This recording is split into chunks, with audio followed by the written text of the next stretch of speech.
Okay, we get ready to get started with bedtime stories with Sid. So,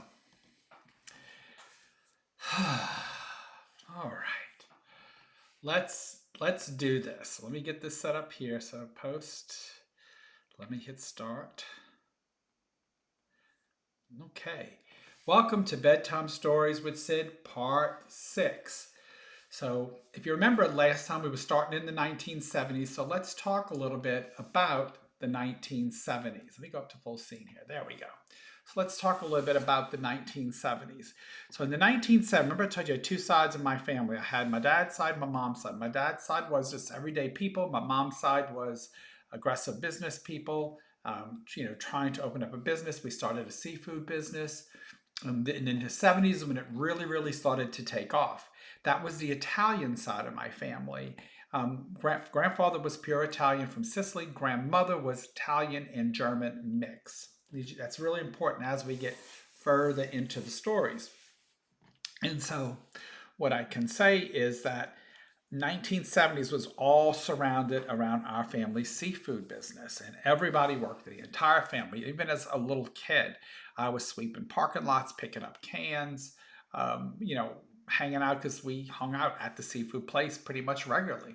Um, as we got more and more famous, we started doing a lot more things. And my grandmother was one of the largest seafood retailers in the South in the early years. Then competition came in, and it got really bigger and bigger when other people had very successful seafood businesses too. But my grandmother's is still around, and so are a lot of the other ones that started after hers.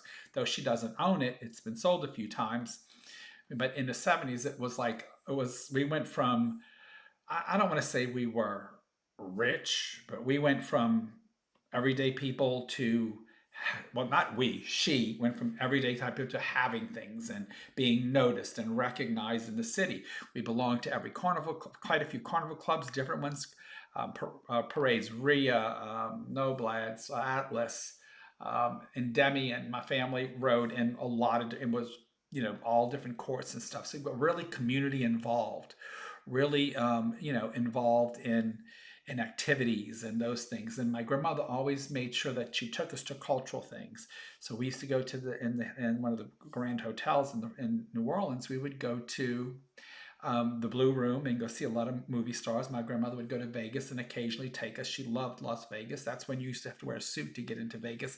And I got a really cool Vegas story for y'all towards the end of the 70s. But the 70s was that type. That was disco. That was the haircuts, the crazy long hair and the crazy shirts and all those things. But it was really in my family where it was heading was my grandfather really wanted to be part of the local mafia. And so we literally had the boss sit at our table and break bread with us all through every Thanksgiving, every Christmas, would come to my grandmother's house and break bread with our family. And that was on my mom's side. My dad's side was still, very down to earth people, very loving people, except for my grandfather. But my grandmother and all my cousins and aunts and uncles, they'd go over there on the weekends and play cards all night, sometimes the whole weekend, and us cousins would all hang out. I mean, it was family. And so that was there. My grandmother's side, we all worked. And with her, we worked, we did things. And I was too young at that point, still kind of too young to do too much. But I can tell you, in the 70s, at age 13, there were times I would sit in a room and all I did all day long was count money. That was like age 13. Remember, I was born in 61, so that's probably around 74, 75. I would count money just all the time. In that time frame, though, as we want to get to some of the other stuff too, is my little sister was born, so she was growing up, and her and I were like water and fire. Like we were both Leos. She was more Leo than me because I'm on the cusp. She's like August 3rd, so she's right there. And then my oldest sister, so me and my oldest sister, I was kind of like, I don't want to say the outcast, but I was the different one. I was the middle child. I was the problem. I was always the one that, created stuff and those kind of things. So, but in the 70s is when I started really seeing more of in the early 70s with that little redheaded boy we talked about earlier. who we lived in an old house that was raised off the ground that had rotten floors in it. I'll never forget that. And for a period of time in the 70s. And that's during my little sister might have been 3, 4 years old. And I used to tease, I was going to throw her in those because she would always, her and my sister just, we were kids, we love each other now. We get along fine now.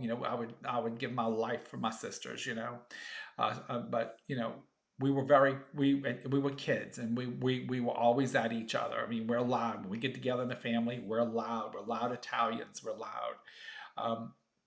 It's just how it is. And my Magni has sometimes when we get loud, he just has to leave the room because he's come from a very quiet family. So he brought a lot of balance into my life. So in those younger years, my family was very social. We had lots of events. And that's when Mardi Gras in the 70s, that's when Mardi Gras was nothing like it is today. That's when Mardi Gras, like you had a meetings every month, and every month you would have a function, and those functions would help raise money for the club. And it was like people would get there and they would network. And in 1987, and we'll get to that, that's when the Grinch stole Mardi Gras and changed it, which it needed to change because there was a lot of profiling and stuff that went on, but that's later on. We'll get to that.